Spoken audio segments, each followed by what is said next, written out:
From the muddy trenches of 1917 to the digital battlefields of today, this is the complete visual evolution of every French tank ever made. Starting off with World War I era, 1914 to 1918, Schneider CA1.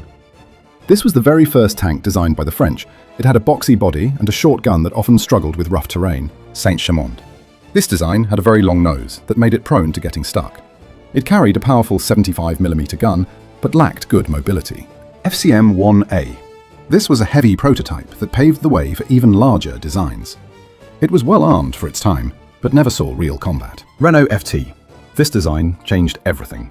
It was the first tank to feature a fully rotating turret on top, a layout that is still used today. Peugeot tank. This was a rival to the successful FT design. It was a light tank with a small crew that unfortunately never entered mass production. Then, Char 2C. This was an absolute giant. It remains the largest operational tank ever made, looking more like a literal land battleship. Next up, interwar period, 1919 to 1939. Renault NC1, NC2. This was an evolution of the light tank concept, with a better suspension. It was widely exported and served in many different countries. Renault 995. This was a fast prototype designed for scouting. It eventually led to the development of several successful cavalry tanks. Up next, Char D1. This served as a solid infantry support tank in the early 30s.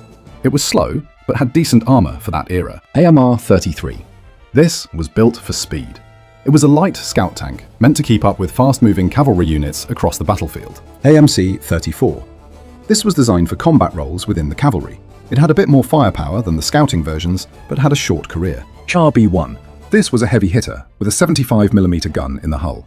It was one of the most powerful tanks in the world when it was built. The next one, Renault R35. This became the most common infantry tank of the late 30s. It was small and slow, but had very thick armor for its size. Hotchkiss H35. This was a light tank used by both infantry and cavalry. It was known for its cast armor hull, which was quite advanced for the time. AMR 35. This was a much faster and more reliable scout tank. It was designed to provide reconnaissance for mechanized divisions. Then AMC 35. This version focused on anti-tank capability for the cavalry.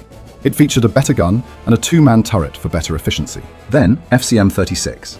This tank had a very futuristic, sloped look.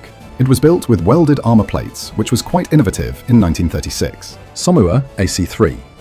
This was an early experimental design for an armored combat vehicle. It helped engineers test out new ideas for cavalry tank development. Up next, Somua S-35. This is often called the best tank of 1940. It had a great balance of speed, armor, and a powerful 47mm gun. Char D2. This was an improved version of earlier infantry tanks.